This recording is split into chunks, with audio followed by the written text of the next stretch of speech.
Bonjour à tous, j'espère que vous allez bien. Je suis ravie de vous retrouver aujourd'hui pour les énergies de votre vie émotionnelle et sentimentale. Alors cette vidéo s'adresse à vous si vous êtes bélier, si vous êtes ascendant bélier ou si vous avez votre signe lunaire ou vénusien en bélier, quel que soit votre signe solaire. Alors, on va commencer pour vous les béliers par l'énergie qui vous entoure, féminité, beauté naturelle.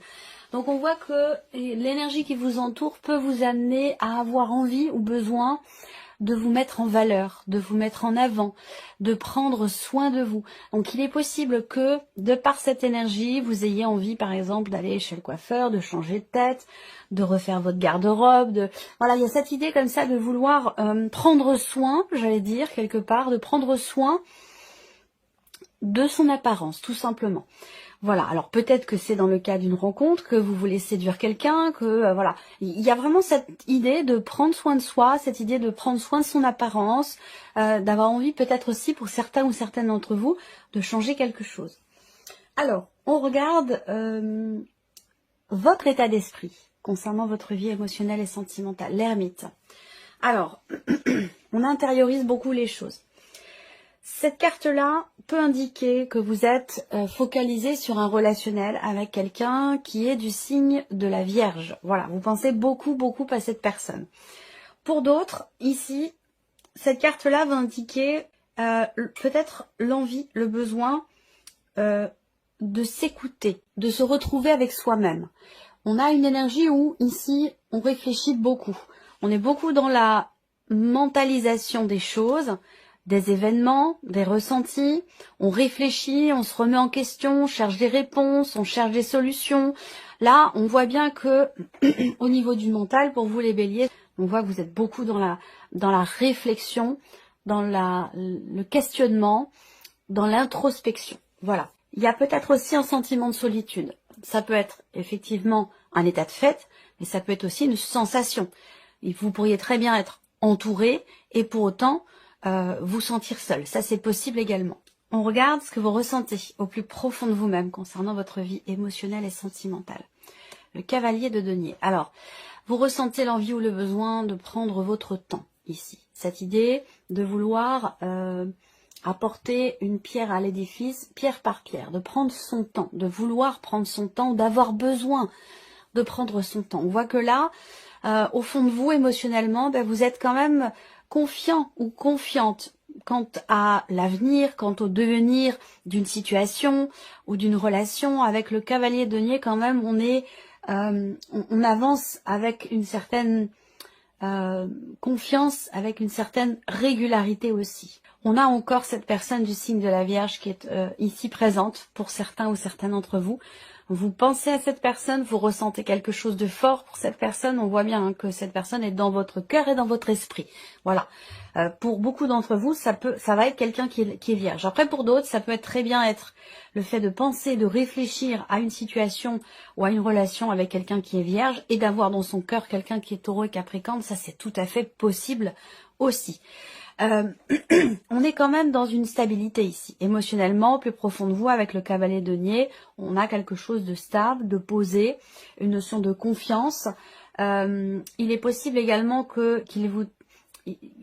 peut-être que ce qui vous tient le plus à cœur, au plus profond de vous-même, c'est la notion de confiance. Donc il y a quelque chose d'important par rapport à cette notion de confiance pour vous dans l'aspect émotionnel et peut-être aussi par rapport à votre vie sentimentale. On va regarder ce que vous faites, vous, concrètement, pour votre équilibre émotionnel ou pour votre vie sentimentale. On a le cavalier d'épée.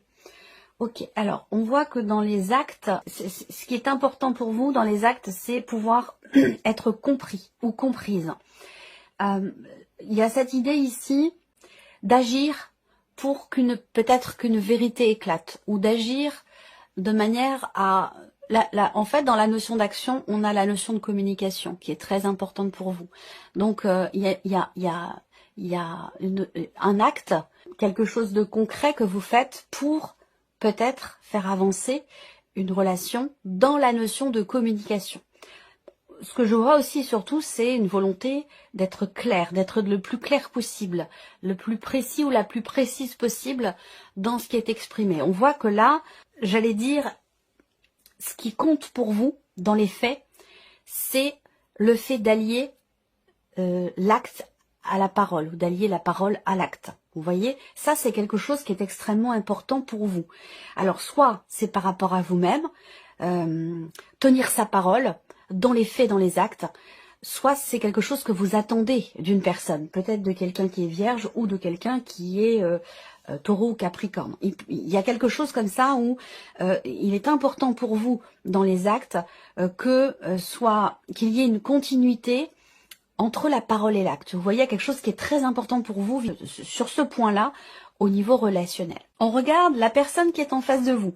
Donc là, ça va être quelqu'un de la famille, ça va être un ou une amie, et pour beaucoup d'entre vous, ça va être aussi la personne de votre cœur ou la personne avec laquelle vous vivez, la personne avec laquelle vous vivez une histoire d'amour aussi, peut-être pour d'autres. À vous de voir comment ça s'inscrit dans vos énergies.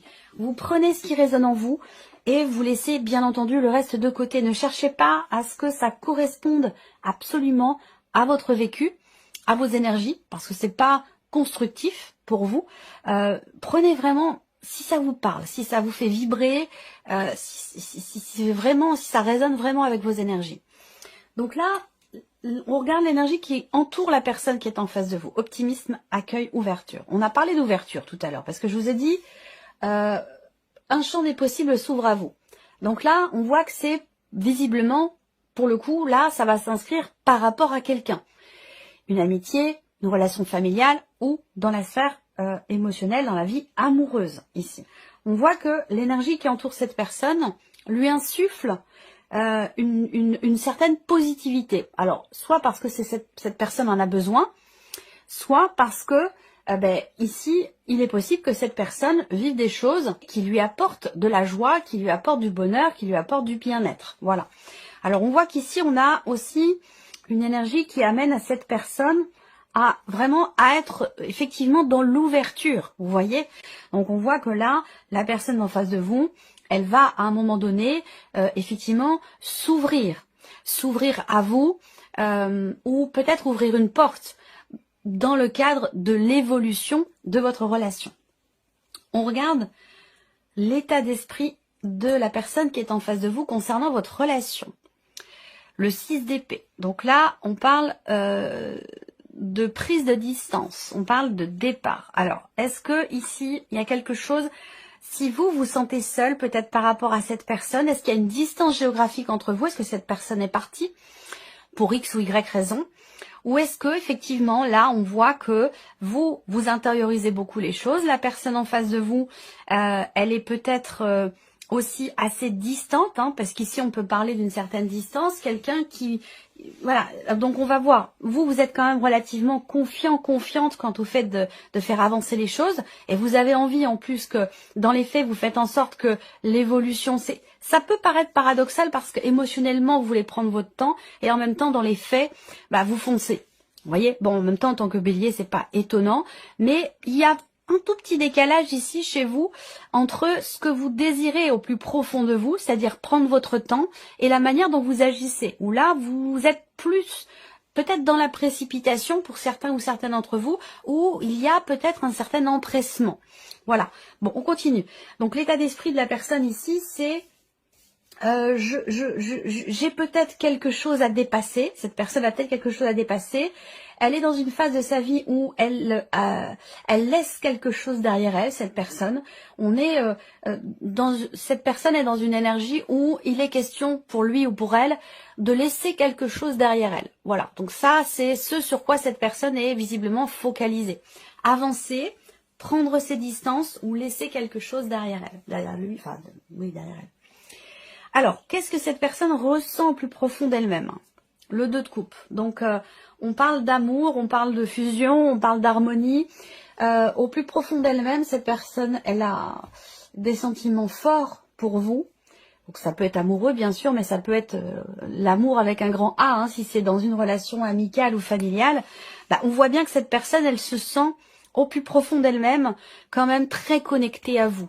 Alors, il y a une distance géographique ou émotionnel, à vous de voir par rapport à votre vécu, à cette situation, à cette relation. Mais de toute façon, quoi qu'il en soit, ici, cette personne, elle est quand même très connectée à vous.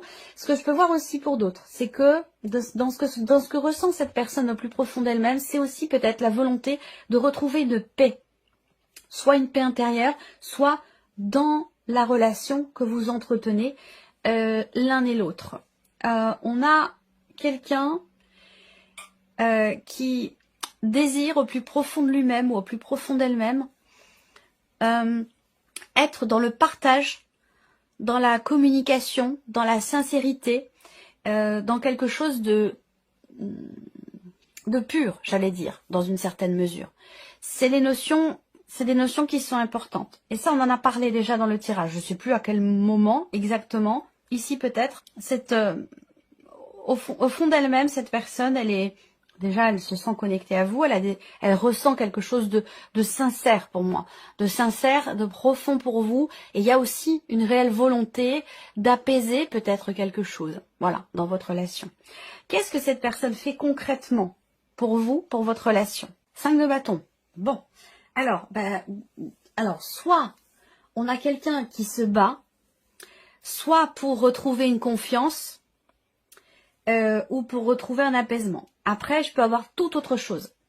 Dans les faits, cette personne avec le 5 de bâton, ça peut être quelqu'un quand même qui peut être jaloux ou jalouse.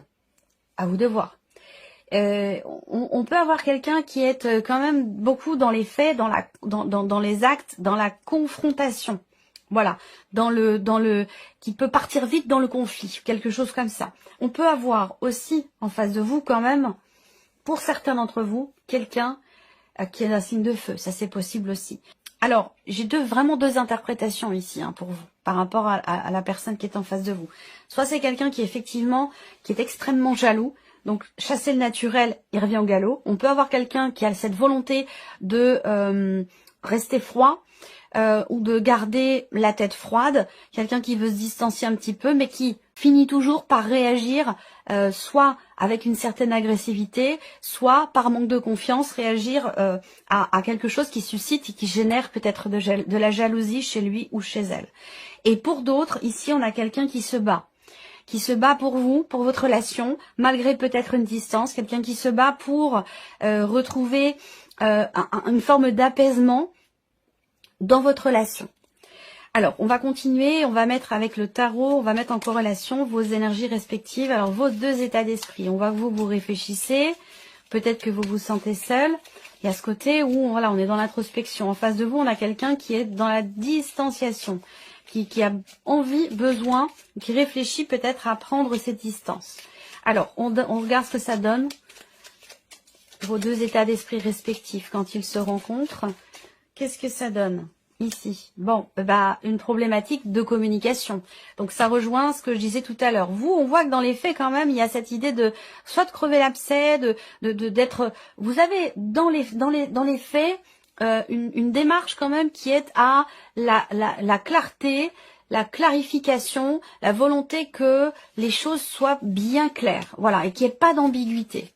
Donc vos deux états d'esprit respectifs quand ils se rencontrent, avec le 4 d'épée, on voit bien qu'il y a une forme de mutisme ou une difficulté à échanger, une difficulté à communiquer, à exprimer ce à quoi on pense, ce à quoi on réfléchit ou ce qui se passe dans notre tête. Là, on voit bien que on a un blocage au niveau de la communication, voire même, il peut être question là d'une rupture de communication entre vous.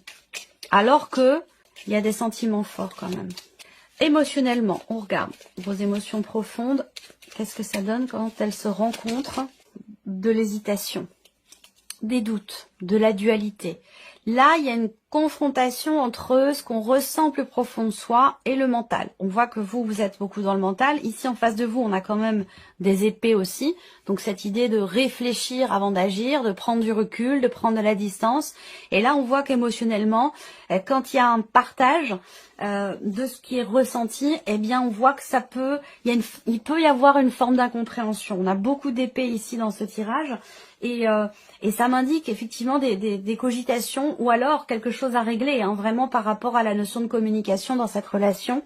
On voit qu'ici, quand les émotions sont partagées, quand on partage ce que l'on ressent au plus profond de soi, ici, dans cette relation en particulier, on voit que ça amène à des contradictions, des hésitations, et peut-être qu'il y a aussi le fait de partager ce qu'on ressent peut amener aussi à avoir à faire un choix quand même assez important, à prendre une décision, parce que là on voit on est un petit peu entre deux eaux, voilà. Donc dans le partage des émotions profondes, l'idée ça va être vraiment d'écouter son cœur et d'écouter son intuition ici, ça c'est très très important. On va regarder ensuite dans les faits, concrètement, qu'est-ce que ça donne entre ce que vous faites vous et ce que fait la personne en face de vous pour la relation. On regarde ce que ça donne quand c'est mis en commun. En fait, là, on a quelqu'un quand même qui a des sentiments forts pour vous, purs, sincères. Et ce que je vois, c'est que c'est intéressant parce qu'il y a quelque part ici une forme de complémentarité dans votre manière d'agir pour la relation. Et ce que je vois, c'est que on a quelqu'un quand même qui se bat. On a quelqu'un qui se bat pour la relation et que même si, pour certains d'entre vous, on peut avoir des conflits, des tensions, quelqu'un qui crée peut-être des tensions dans la relation de par de la jalousie ou de par autre chose, eh bien, malgré cela, vous avez comme ligne directrice la clarté, être sincère, dire les choses comme elles sont, les exprimer, crever l'abcès. On voit bien que c'est quelque chose qui est important pour vous. Et je pense que ça permet justement des éclaircissements, ça permet d'y voir beaucoup plus clair. Donc l'idée là, c'est qu'en fait ici, on dit ce qu'on a sur le cœur, on exprime ce qu'on a besoin d'exprimer de manière claire et précise, même si ça génère ici peut-être une réaction forte, on a quand même quelqu'un qui se bat pour la relation. Donc là, quand on met les deux en commun, on a l'énergie du soleil. Donc prise de conscience. En plus, on a le 10 de coupe au dos. Donc ici, je pense que on arrive toujours finalement à trouver un terrain d'entente ou à finir par comprendre, se comprendre, comprendre l'autre, comprendre ce qui se passe dans la relation avec le soleil. Il y a une notion de conscientisation par rapport aux choses, à ce qui est vécu, traversé, une notion de compréhension et de clarification aussi. Là, il est vraiment question de ça. Je pense que vous allez clarifier beaucoup de choses sur cette fin d'année dans cette relation. On va terminer pour vous, les béliers, avec un message du petit oracle pour vivre les accords Toltec au quotidien. Allons-y. Première carte, chiffre 1. J'apprends à différencier les paroles de la personne qui me parle. Quand je suis capable de voir l'autre au-delà de ce qu'il me dit, je me connecte à son cœur et je me sens apaisée. Je suis aussi indulgent avec lui que je peux l'être avec moi. Ça correspond à... C'est en accord avec votre tirage quand même. Deuxième carte, chiffre 2 pour vous les béliers. Je renonce à croire que je suis une victime. Si je choisis à cet instant de ne plus être victime, mon bourreau disparaît. Je prends alors conscience que je suis responsable du rôle que je prends dans ma vie. Je peux décider de ne plus donner le pouvoir à l'autre et ainsi changer la vision que j'ai de moi-même. Troisième carte, chiffre 3. Qu'est-ce qu'on a ici? Je prends conscience qu'à chaque fois que je juge les autres, je me juge moi-même. Les mots que j'utilise en critiquant, tel un poison émotionnel, me reviennent en boomerang. Je ressens alors en moi les effets de la colère que je voulais produire chez l'autre. Je prends conscience qu'à chaque fois que je juge les autres, je me juge moi-même. Voilà pour vous mes chers béliers, j'espère que cette vidéo vous a plu, j'espère que ce tirage résonne en vous. Merci à vous, merci de votre présence, de votre fidélité, merci pour votre écoute. Et puis on se retrouve très bientôt pour les prochaines vidéos.